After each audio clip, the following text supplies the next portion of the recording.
the GolfBarons podcast, Tenuous Links, a golf pun we're not only incredibly proud of, but one we're also sure to emulate. Let us careen through bloviated opinions on all things golf, some outrageous innovation ideas to speed up the game, a few laughs, and an historical retelling of an iconic golf moment. Time to add some swagger to your swing. Welcome, Barons, to another Tenuous Links golf podcast. Today, we've got a very special guest joining us all the way from sunny Chicago, Executive Vice President of Tour Edge Golf, John Craig. JC, welcome to Tenuous Links. Gentlemen, it's wonderful to be here, and a far more civil hour for me than it is for you, I believe. And Philby, great to have you back. Yes, good to be here, Damo, and yes, great title, John. I do like Vice Presidents of anything. Well, we tried to get a couple of extra words into it, and that was about as far as we could go with any legitimacy at all. Now, before we kick things off with our usual loves and hates, gents, I wanted our listeners to learn a little bit about our esteemed guest. John, do you want to just tell us briefly about your foray into golf and how an Aussie lad found himself at the top end of a world-renowned golf manufacturer? Wow. How long have we got? The very skinny version being having been an amateur player growing up in Melbourne and a member at Victoria Golf Club, and spending the first sort of 10 years in my commercial career in the golf industry. I went off and did some other things for 10 or 15 years before getting back into the golf industry. So my initial background was with Drummond Golf, and spent some time with House of Golf before creating an import wholesale company where my company sort of was the place where all the companies who weren't quite big enough to put a subsidiary office into the Australian market came through my business. And through that, I started working with Tour Edge some 16 years ago. And after exiting that business a number of years ago, the owners of Tour Edge asked me to move to the US and come and run the global business. So in a nutshell, that's how we ended up here. And can you also explain why Damien refuses to give me my 3-wood back, John? No, we'll get to that, Phil. We will get to that. It's on the run sheet. But the way we usually kick things off is with just to vent, get rid of that negativity, dispel it from our bodies, and move on into the happier things in the world of golf. So, Phil, have you got something to kick us off with? I do. I'm actually hating seeing course after course that I'm desperate to play. And given the fact that, again, we might have mentioned it a couple of times in the podcast, this COVID-y thing restricting international travel, knowing that not only will I not get there in the short term, but I'm not sure when, if at all, I'll be able to get there. And I'm thinking about, Arklow, we saw that from Ireland the other day, Philadelphia Cricket Club, which is an absolute dream just because I love the cut of the jib. Chicago, I've just got to meet someone in the Chicago area who can potentially help get me on and to Chicago, hence our special guest. And following the BMW, even Olympia Fields, I mean, that is just a cracking looking golf course. But there's this desperation and this thirst to at least plan trips, but I have no idea when I'll be able to. So I'm hating on the love of potential trips not being brought to fruition. That's a really tricky mixed love-hate. Yeah, there, that's classic Phil there. That's as convoluted as yes, that's prime. Enough of my hates, John. We, as special guest, really need to get onto your hate because you are going to have to comply with our terminology for this podcast. So, John, I do have a hate for you, but I've got to give you a very quick love first. Throwing the run sheet out totally. But the love is one of the great things of living in the US is the Golf Channel and live PGA Tour Thursday to Sunday, basically 45 weeks a year. So we get to watch a lot of golf here. So on Sunday, final round, Olympia Fields. My hate, clearly, Adam Scott's putting. Because I can tell you from the stats, on Sunday, you got to listen to this to believe it. Adam Scott holed a grand total of 33 feet of putts on Sunday. Now, there are 18 holes, and my very, very quick math says that's less than 2 feet per hole. Now, I challenge anybody to go out and play 18 holes, and the best you can do is that. I mean, and to make it all worse, he looks ridiculous with the long putter. So if you're going to putt badly, you may as well look good. So that's my first hate, and it's not a bad one, I think. I'm no fancy mathematician or statistician, but I'm fairly sure that that's very ordinary. So that's pretty good hate. That's one of the better ones we've had. Try and do it. I don't think it's possible. 1.8 0.85 inches per hole.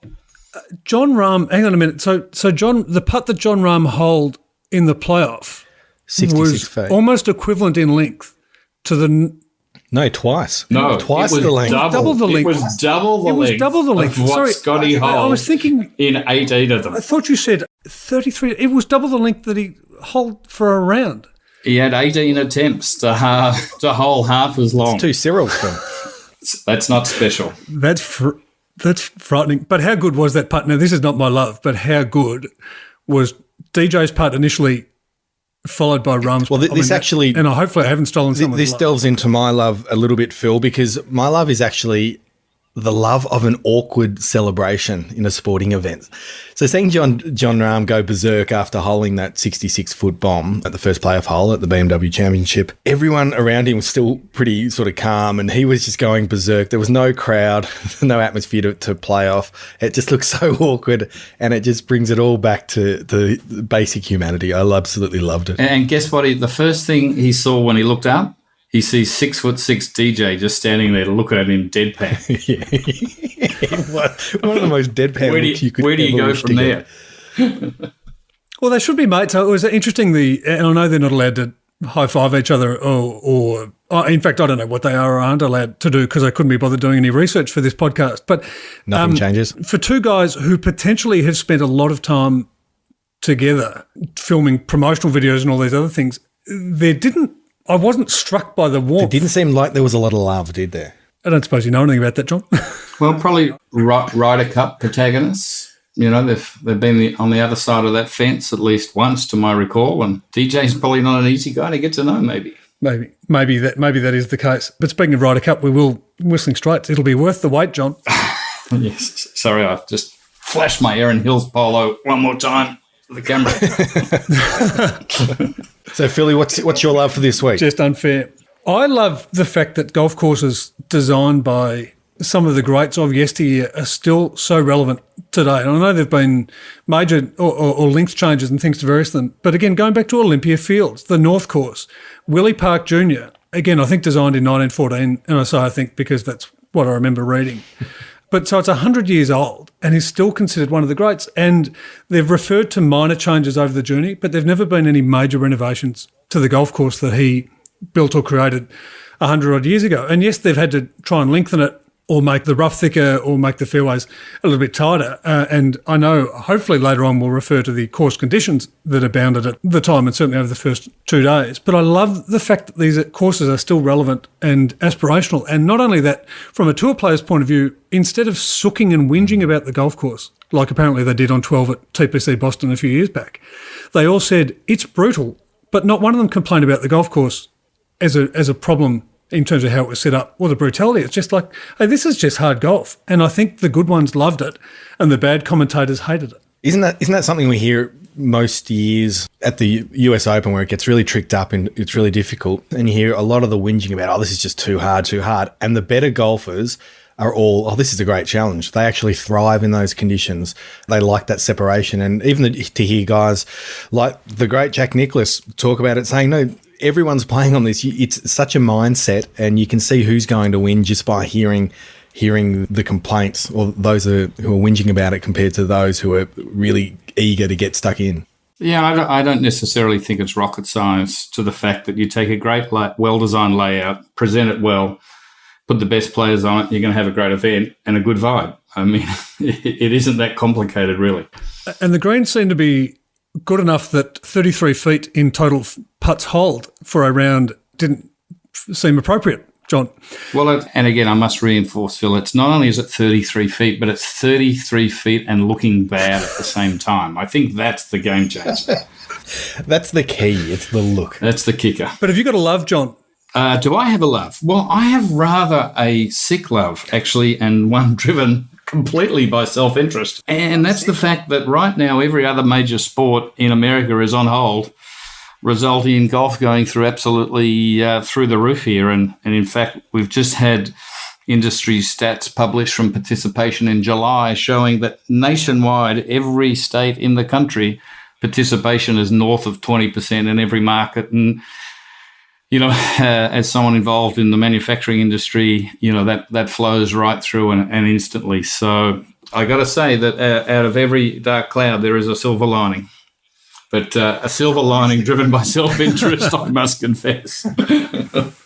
I'm not sure. What is the COVID situation over there at the moment, John? In relation to Damo? Just in Chicago itself, are you under any kind of restrictions at all for play or mask wearing or any of that sort of stuff? Just to let you know, down in Melbourne, it would probably break your heart if you didn't know that we're stuck down. We're all we're in a curfew coming to the end of 6 weeks. Been no golf. It's been pretty tough actually for people out here. So I just want to know how it is over there. Is it obviously? Yeah. So we went through the same kind of thing from mid-March, where we had a very brutal 6-week lockdown. But since then, we've had a progressive move from stage 4 to stage 3 to we're now currently in stage 2. So, for example, we have everybody back at our office. We wear masks permanently, social distancing. We're not holding meetings. Every meeting's by Zoom.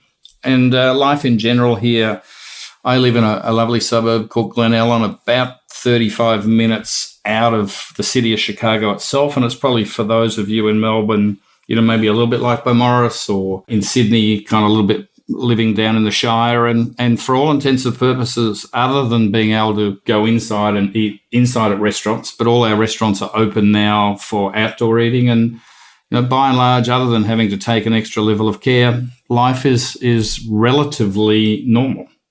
So golf courses are open job? Absolutely, yeah. Well, that... And right now, one of my VP of operations was telling me a story that he's been in the golf industry for over 30 years, and the last 2 weekends he's taken his daughter to a driving range at a local muni here at 2:00 on a Sunday, and the last 2 weekends here, it's been stinking hot, 95 degrees plus, really high humidity, and he's had to wait half an hour to get a tee box at a driving range. So, that's what's happening to golf over here. Which supports the proposition from a few podcasts ago, Damo, that is COVID the best thing that has happened to golf? It's this supply and demand thing, this scarcity. You take it away and we realise what we missed. And I think people are going to start taking more time for themselves instead of this time poor sort of narrative that we've had for quite a while. I think you're going to find a lot of people give themselves more of that me time, that, all right, I want to go out for a game of golf. I'm going to take 4 hours. I'm going to enjoy myself. I'm going to enjoy the fresh air and the freedom of it all. So as you say, Phil, I think it's what John just touched on earlier. The silver lining in all of this could well be seen most with golf. We had a meeting about this very issue just recently, and we were saying, listen, if 25% of this growth can stick next year, it's still going to make a significant impact upon the global golf industry. Whilst COVID has been a game changer, Damo, I'd like to propose another one. Propose away, Phil. Should caddies be banned from putting greens on tour and from helping reading putts? Now, I know it does sound like I'm on a bit of an anti-caddy thing, and initially I did blame John Rahm's caddy for him failing to mark his ball, and I've been corrected because I bothered to watch the footage. You could have stopped that question 4 words in. Should caddies be banned? That's right.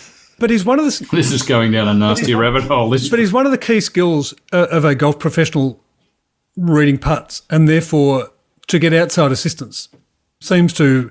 Maybe it's helped Adam Scott with his 33 feet, but... Yeah, it didn't help Scotty, but maybe he needs a new caddy. Maybe we start... Or maybe... It would have been 20 feet, John, so maybe the caddies picked him up another 13. But should caddies just... grab the flagstick? Oh, no, you're not allowed to. Should caddies actually just go to the next tee, hand them the putter and move on? Well, Phil, I think that's probably the stupidest thing I've ever heard you say, and I've heard a few of them over the years. So a long line of contenders. I think I'm just going to go straight there and kill that right there, right now, as the stupidest idea I've ever heard. So I'll take that as a no. Affirmative. Why should they get help? Well, then just ban caddy. So that natural extension. Are you going to make players carry their own clubs? Oh, heaven forbid. You said it, not me, John. Dear, oh dear. You've turned into a Philistine, Philby. You're literally Philby the Philistine. Philistine. I mean, Phil, explain to our listeners who might not have seen what happened with John Rahm. Oh, no, it was just the fact that he walked onto, I think it was either the 5th green on the 3rd round, and his ball was probably 5 feet on the green, maybe 10 feet on the green. His caddy walked between him and the ball. So hence my First mistake. feeling. Yep.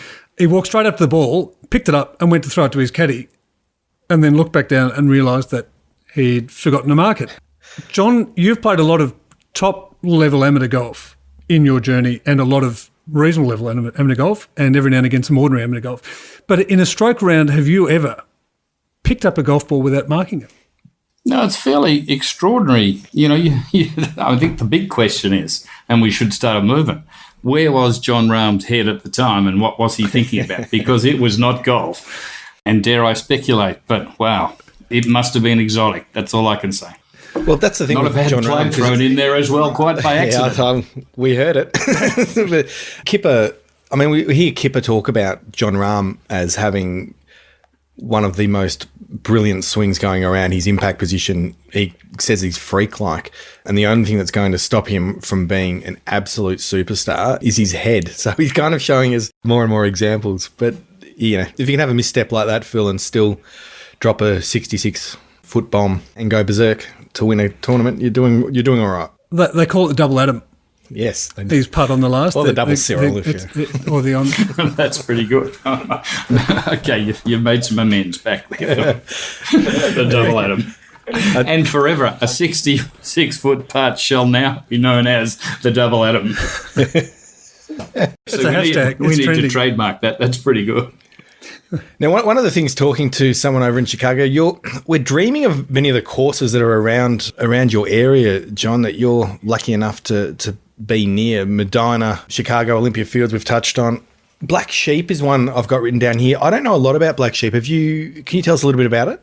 I can. Black Sheep was started it was a dream of quite a wealthy guy about 15 years ago who bought up some farmland out on the outskirts of Chicago, and it's basically a lovely 400-acre property in the middle of a bunch of cornfields, lovely rolling ground, and he basically had the idea of creating, a true golf concept, very much a long distance away from the traditional American country club model. So they kept the original farmhouse that was on the land and turned that into, there's a bunk room with accommodation for 6 people. There's 150 members. Instead of building a grandiose clubhouse, they built what we would know in Australia as a weatherboard clubhouse with one large room and a bar down below in the basement, lovely locker room and all the rest of it. But it's golf at its simplest and finest best. 27 holes, no tee times, walk up any time, male only, which is somewhat of a tradition in the Chicago area, where it's one of the few places where there's, really? I think there's 4 clubs here in the area that still stand out as male only. Probably the best known being Butler National, which lost the Western Open as a very result of its male-only stance. But, Black Sheep's a really interesting experience. It's a great layout, stands on its own against any great courses, but it's as much the experience of playing there. Let's just say, it is a very Baronesque day out in everything that really Baronship should stand for. Outstanding. So why is Chicago? So we look at all the golf courses in Chicago, though, John, and there is this, it's like an epicenter of great tracks. The question that I've got is why?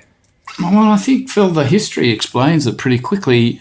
Chicago is the hub of the Midwest, so go back 120, 130 years and you had the rail expanding from the Midwest through Chicago. There was a lot of wealth created here, and in those days where wealth was usually great golf followed. And the bottom line is that there was enough money here to bring out and pay the great architects. So the list is really, quite extraordinary when you think of Rayner and McDonald and Chicago Golf Club, Shore Acres, Exmoor Country Club. I can't think of a city with more Donald Ross courses, Beverly, Evanston, Skokie, Old Elm, Ravenslow, Bob O'Link, Northmore. It's a pretty amazing list of Ross classics. From Rhys Jones with Cog Hill and Medina. Fazio did a lot of work here with the Glen Club and Butler National. It's a significant list. And in talking to people and having lived here now for 4 years, the at the end of the day, the money was there to actually bring these people to plots of land which 100 years ago were available in the suburbs of Chicago. And there's also some really cool stories. Cantini is a muni or a public facility, really not quite, only about 5 minutes away from where I live, and it's probably the most beautiful public course I've ever seen. I mean, it's just spectacular with lakes. It's presented magnificently every week. It's just gorgeous. And the story behind Cantini was that the late Colonel Robert McCormick was a very wealthy publisher here in Chicago. In fact, was the publisher of the Chicago Tribune, which those movie buffs should be able to remember, a famous superhero that may or may not have hung out around the Chicago Tribune building. But good old Colonel Robert decided to donate 800 acres right in the middle of the suburbs of Chicago, create a foundation and trust, of which they built a 27-hole golf course, the original family mansion and grounds. And so you have that type of philanthropy, driving some magnificent facilities here as well. Golf dreaming, Damo. I'm seeing that Chicago might be a trip in itself. I think it's moving up the list pretty rapidly, Phil. As long as we can get onto Chicago, I'm happy, and I hear it's a snack. I was going to say, have you got a few spare rooms to house us there, John, JC? Make it an all-Aussie celebration. No problems. No problems about the accommodation. The tea time at Chicago. I mean, Chicago is one of the half dozen most private clubs in all of the US. It was a founding member of the USGA, the first 18-hole golf course in the US. There's the saying around these parts that, at Chicago, you don't ask how much membership is, because if you need to ask, son, you can't afford it. So, and they do have a structure whereby they're a couple of hundred members. There's no subscription. There's no fees. They run the course for the year, and everyone gets an invoice at the end of the year for their share. Okay.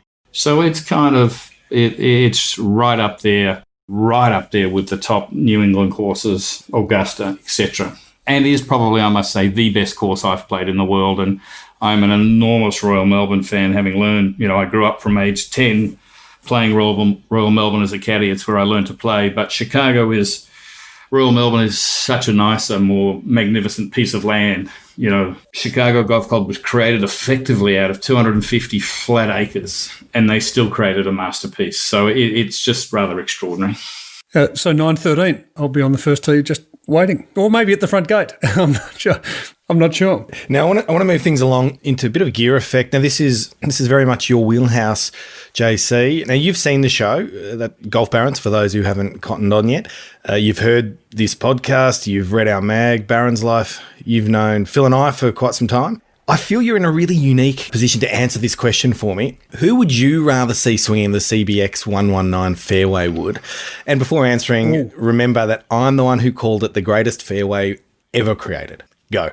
Well, if I was a parliamentarian, they would call this a Dorothy Dix, because I'm sorry, Philistine, but it's Damo every day of the week. Sorry, pal. Yes. You heard it, Phil. It's official. No more bitching and moaning about the fairway, Phil. It is officially mine.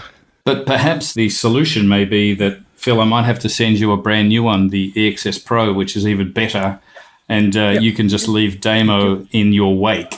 Doesn't bother. I don't mind that, JC. I don't believe you that it's better. Nothing is better than that thing. That is, I cuddle that at night sometimes. Should I tell you what I'm also going to leave you with is the sky marks on your CBX 119. You can keep those too, given the fact that he's yours. They are yours. So own the whole thing, my friend. Memories are made different ways for different people, Phil. But thank you. But critically, listeners to the podcast will know that Damo is not a big fan of the driver, so I imagine that from time to time you do tee up the CBX 119 where the sky always is a fair chance. Actually, I don't use tees. He skies it off the grass. I don't use tees. He skies it off the deck. I'm an absolute deck player, otherwise known as a deckhead. I believe that's how it's pronounced. JC, where do you see, where are clubs as a manufacturer, where do you see things headed? What sort of direction are you guys, I guess, taking? And is it something that you keep an eye on obviously you keep an eye on your opponents to a degree, your competitors, but do you have a clear set of focus where you guys want to go over the next, I don't know, a roadmap over the next 5-10 years or whatever it might be? And how does that work from your perspective? There's a couple of directions there. I mean, first and foremost, what we're really good at is making really high quality equipment. And, my owner is a very conservative Midwest guy. And as a result, he's always been loath to really tip his hand heavily into the marketing game. And so Two Reg has always had a long-standing belief of product first. And so we've been able to, continually produce really good product that may or may not have been heard of by quite so many people, but it just means we can keep our prices realistic. We often find ourselves in a place where we're 20%, say, cheaper than other mainstream brands, and with often superior equipment, and that's what we're really good at. And when it's all said and done, that's kind of our place in the world. But the equipment market is really in an interesting space now. I mean, I think the very topical subject all around the world is the ball and the driver and how far people are hitting things, and we get into the bifurcation argument.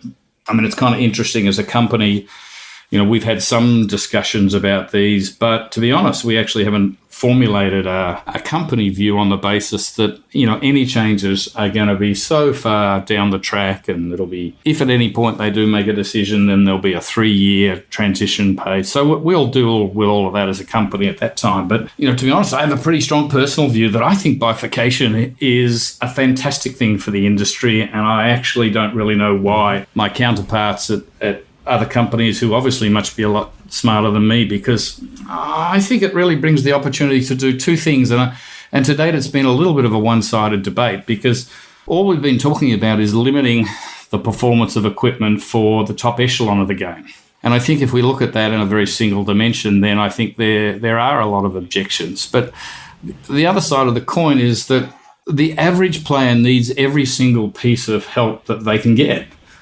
I mean, we need clubs that are easy to use. And, I hit at 250, 260 nowadays. I'd love to be able to hit at 290. Golf would be more enjoyable. And at the end of the day, don't we have a responsibility, both, virtually all stakeholders in the game, to make a game that's more enjoyable, that people want to play?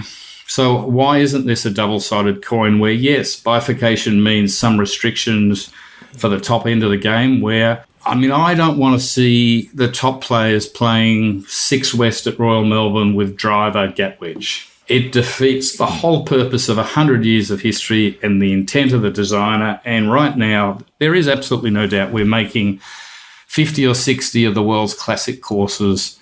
They are playing completely different to how the designer had intended to. Yeah. Now, that hole was designed to be played with a driver and a 5 or 6 iron. And I think professional golf, a little bit like what we saw at Olympia Fields, when it's more challenging, it's more interesting. The bomb and gouge fest, it wears pretty thin pretty quickly. Let's not take away from the skills of DJ. The 30 under he shot last week, or the week before, I should say, was spectacular. But at the end of the day, it's kind of pretty boring television. And I challenge anybody to watch Olympia Fields last week and say, that was better entertainment. So, I think that limiting at the top end, and it's not like this is a new concept, for heaven's sake. I grew up with it. So in 1980, when I started my amateur career, I'm playing a small ball, and they announced that, okay, you got 3 years to switch over. And we played in Australia where it was optional to play both. And in fact, you could switch in the middle of a round when I was playing. So, and I have a beautiful story where in the 1981 Australian Open, I'm caddying for an American guy. I'm 18 years old or something. I'm caddying for a guy called Robert Raymond. Second round, we are right on the cut line, the 16th at Victoria, blowing into 25 knot southerly straight into us. So back in those days, it was a ripping 3 or 4 iron on a good day. So today it's like, with the large ball, it's like 3 wood, and you're never going to hit it close with a 3 wood. So he's come over to the bag and swapped his large large ball, Spalding ball it was, for, I can't remember, it might have been a B51 or it could have been a Dunlop 65, but he switched to the small ball on the 16th. Stands up, smokes this 3 iron, like just covering the flag the whole way, 20 yards over the back.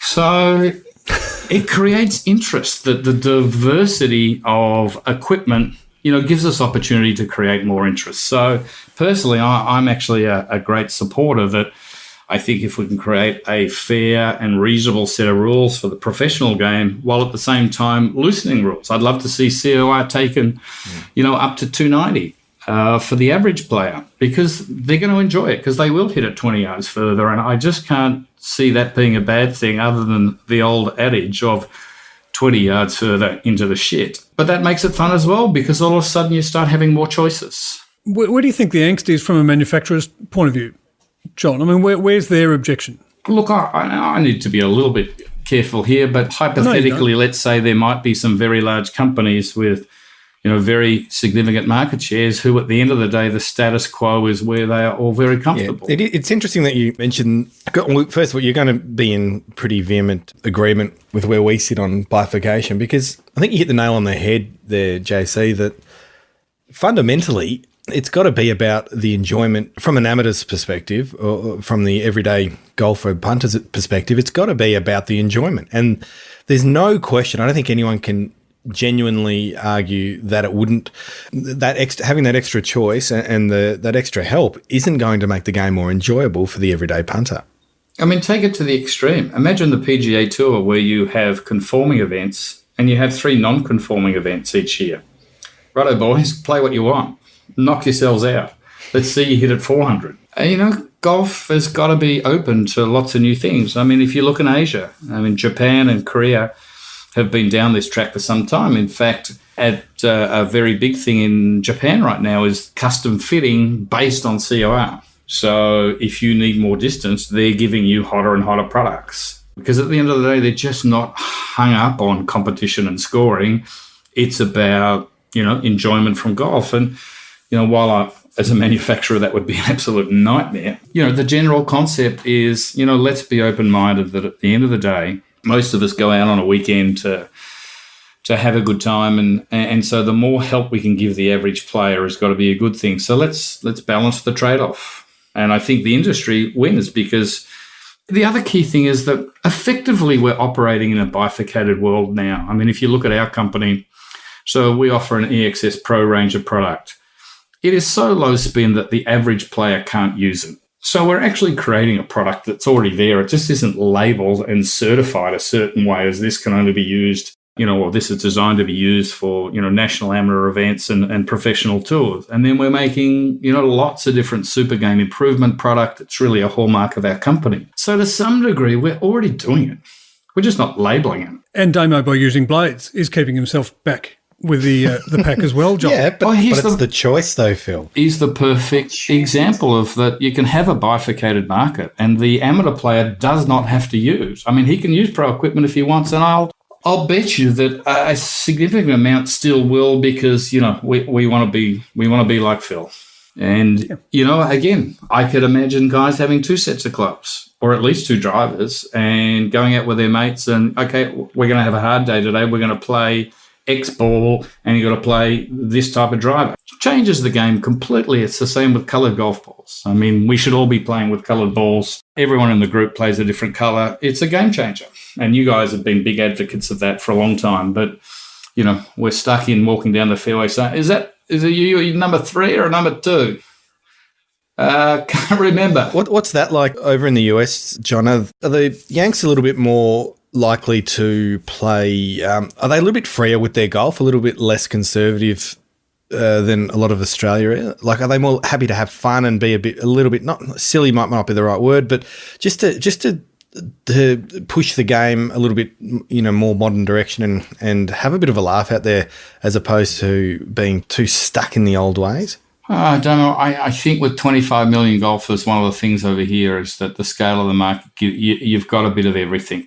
But ultimately, and perhaps sadly, the industry here is still very dominated by conservative thinking and the country club mentality. And let me throw this at you to put into perspective of where golf sits over here. So I mentioned earlier that I've been a member at Victoria Golf Club for 40-odd years now. We know subscriptions and the cost of golf in Australia is unbelievably affordable. So 300 yards up the road from here is a beautiful country club called Glen Oak Country Club, and, would have been great for us to try and join there. Well, it's a mid-level nice facility, but it's $80,000 to join. It's $14,000 per year.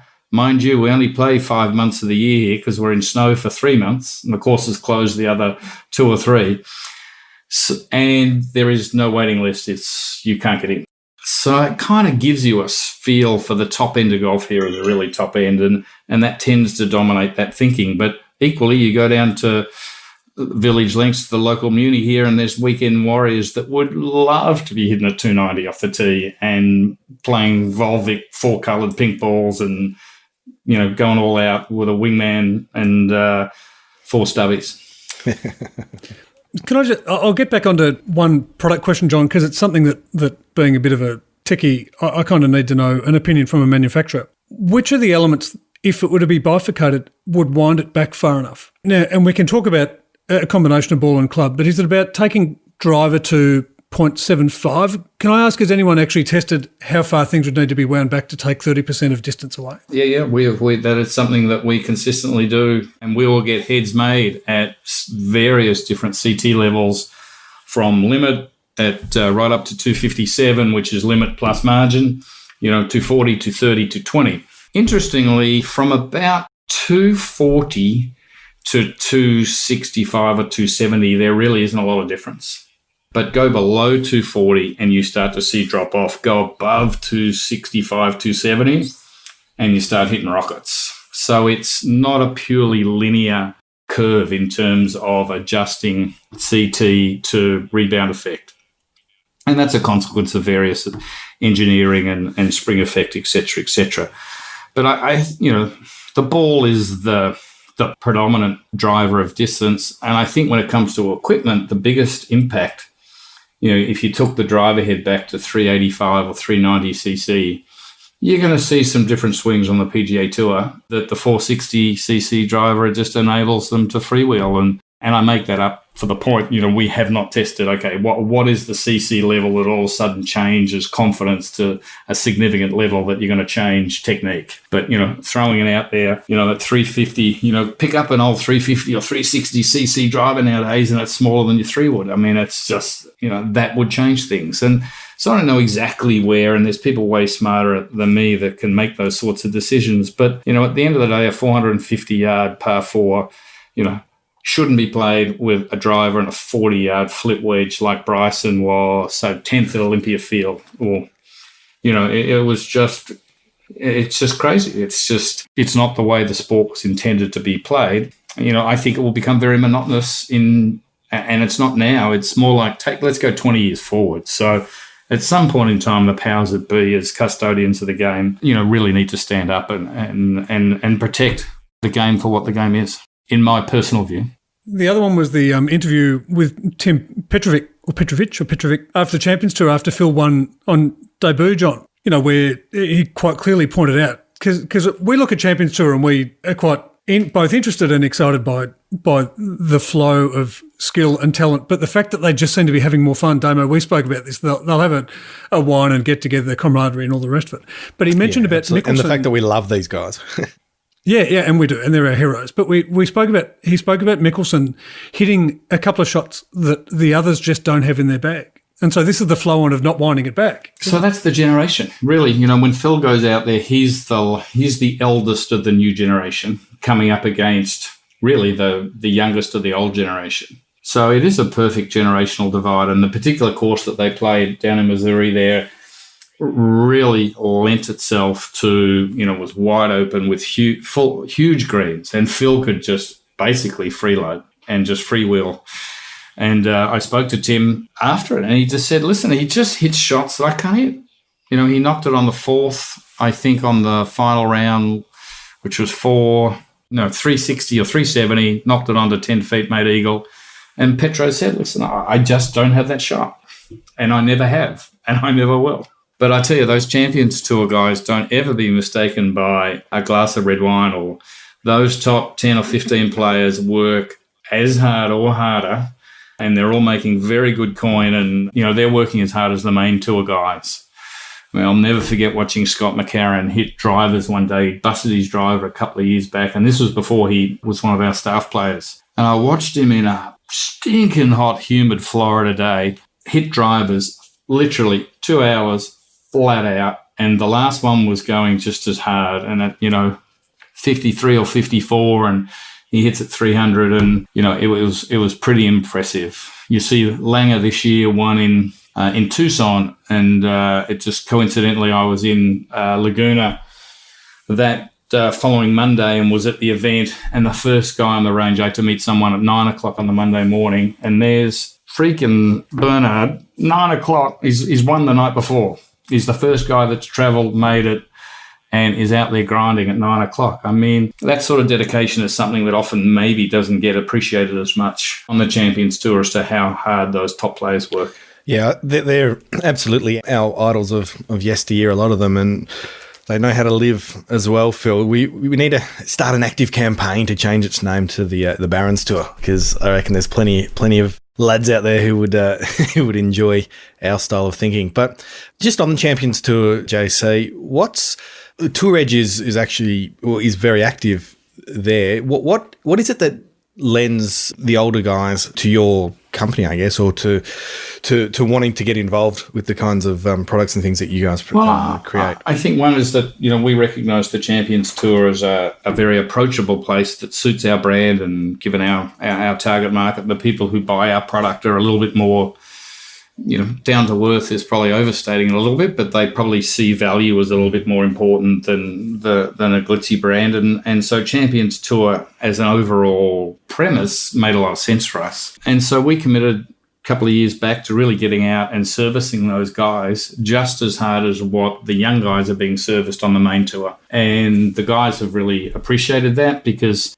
in some respects, they're in the sunset of their career, and so the support, which is not saying they don't get supported by other companies by any means, but we've really gone over and above to treat them that they are still just as special today as they were when they were top 10 in the world and strutting it on the main stage. And I think that's been really well appreciated. We have our tour rep, of which we now have two, both guys in their early 60s who've been out on tour for nearly 30 years. They've grown up with these guys. They have great relationships. So there's kind of just a really nice fit all around with where we and our staff and almost and a family style feel. Look, there is an element of that out there. And I think the biggest thing on the Champions Tour is at the end of the day, the ego is just not, which is not to say they're egoless, but the ego is just not as sharp as when these guys were in their 20s and 30s and the dog-eat-dog kind of competitive nature of the main tour. I mean, most of these guys have made a lot of money, so the pressure's off. So really it's more about pride than it is about ego or status. And so when you're playing for pride, it's much easier to walk off the 18th and say, I got beat fair and square, let's go and have a glass of red. There was a beautiful shot, John, of Ernie, Freddie and VJ all hitting wedges on the practice fairway that circulated on social media with which I think sums up the whole of the Champions Tour. And whether you're talking about Bernardo, whether you're talking about Petro or all these other guys, it's just these are elite, super elite talent that as the young guys come through into the Champions Tour, the talent on the Champions Tour is getting better. My big question being, how do we get the Champions Tour more eager to travel en masse, potentially down to a golf course like Royal Melbourne or Victoria, Metro or Vic, for the Barons Tour event? Well, I think if you could dust off the TARDIS, I mean, the reality is I think these guys, and it's incredible that I've got to know most of them pretty well, and and most of them have been to Melbourne at some stage during their career, and it's a common bond we share talking about sandbelt golf courses. So I've been able to create a rapport with a lot of these guys, and they would love to go back and play in Australia. But guys, you just got to understand, it's a 24-hour commute. It was like, and you guys might have seen a post that I put on Facebook at the time of the President's Cup, that if the international team wasn't so far ahead by the end of Friday, they were never going to win, because it really was one of the more arrogant things I've seen in sport, that the Tiger thinks, well, boys, we'll just play down here on Sunday, we'll jump on a private and we'll fly 27 hours and we'll get in on Monday and, we'll be right. Around the course, probably one of the most demanding, mental courses where you really have to think your way around the composite at Royal, and for them not to be sharp, I mean, it was no wonder they came out and got their asses kicked on the first couple of days. But, they were always going to come back pretty hard and solid when they woke up. And, anyone who's done that 27-hour commute knows that, I mean, it doesn't matter how many times you do it. I mean, you are Fruit Loops for 48 hours. So, John, given you've been good enough to join us as a special podcast guest, here's your chance, Tour Edge. What's Tour Edge's secret sauce? Because I have been a fan of particularly the 3-wood for a long time, and Damo, my 3-wood, yeah, apparently has been given my new 3-wood so I'll have to wait on my new 3-wood. But certainly from the CBX, and even going back pre-XCG6 and XCG CB4, and, what's the secret sauce of Tour Edge and exotics?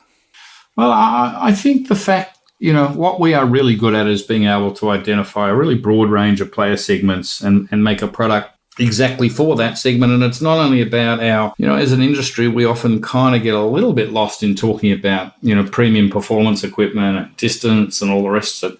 And we forget that there is a huge mass of players out there that on a 150-yard par 3 with a water carry, as seniors get a little bit older, or for the ladies, some of them can't carry that. So, we make equipment that helps them do that. So I think making a really broad range of product that is eminently usable for the purpose in which it's designed. And then secondly, as I touched on earlier, I think we're very much driven by value and at the end of the day, recognizing that, there are other, options available. But at the end of the day, if you want something that's really good and really fairly priced, we're very good at producing that. And, so you might not see as many flashy ads from us as other, and you might see us more out on the Champions Tour than you'll see us on the main tour. But, all of that ultimately, sits in the retail price of the club on the retail floor, which, by the way, I do have to slide one plug in today's podcast, which is some very exciting news for Tour Edge,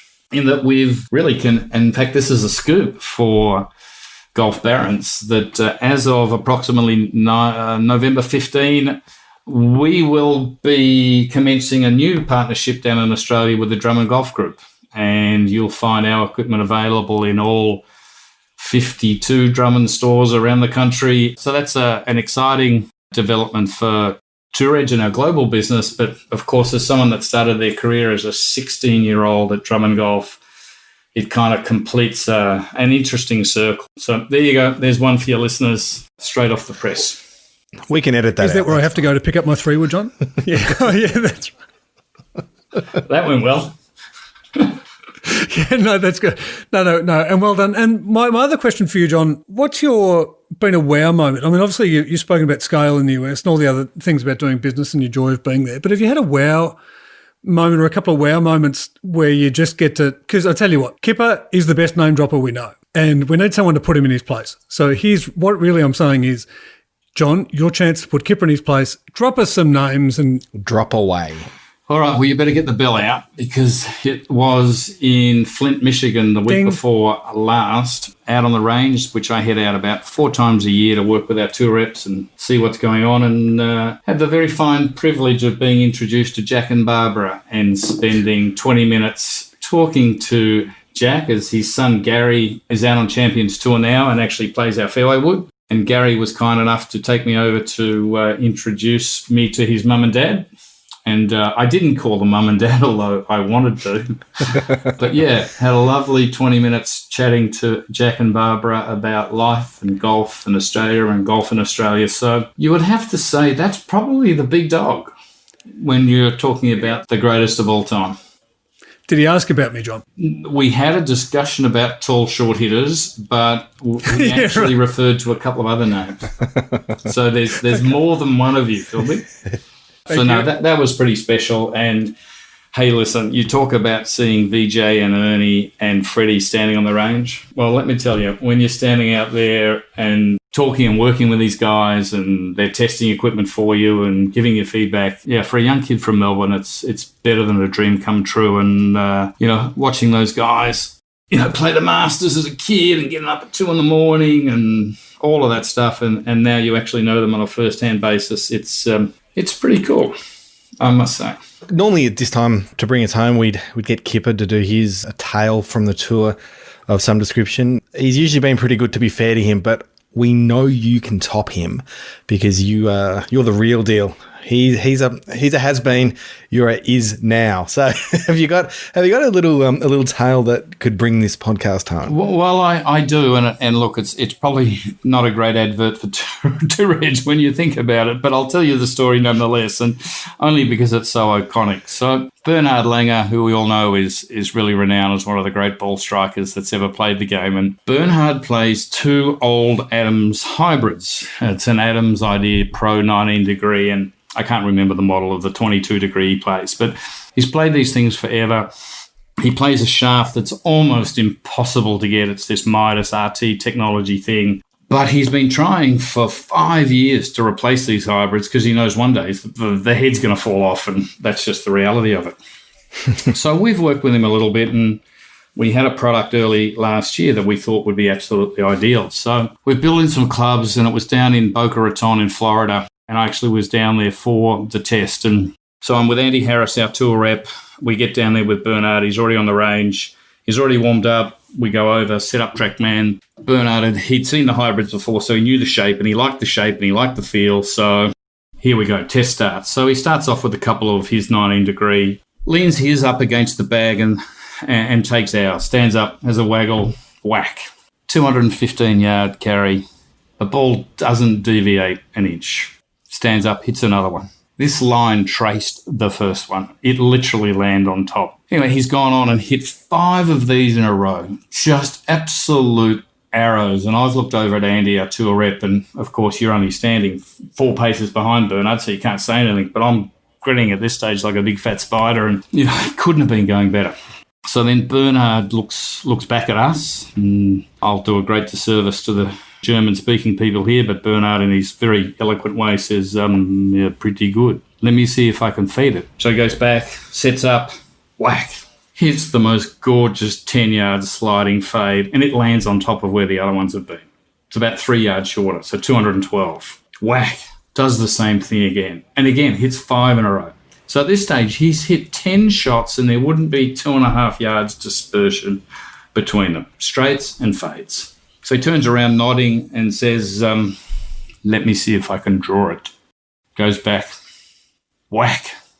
Oh, this thing just goes dead straight. Doesn't deviate. Didn't even look back, didn't say anything, sets up, hits another one. Exactly the same thing happens.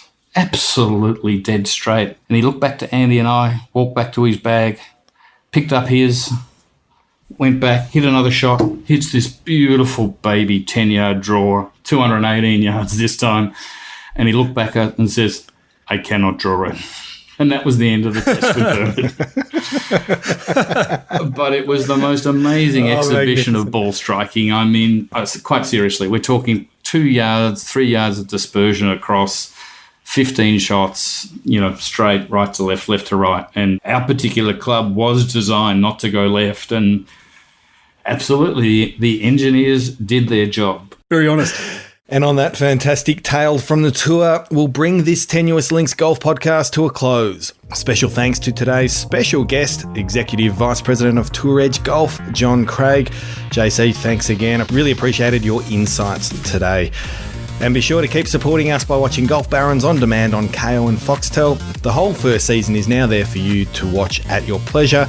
And for our US and UK listeners, you can also see our first season on Amazon Prime.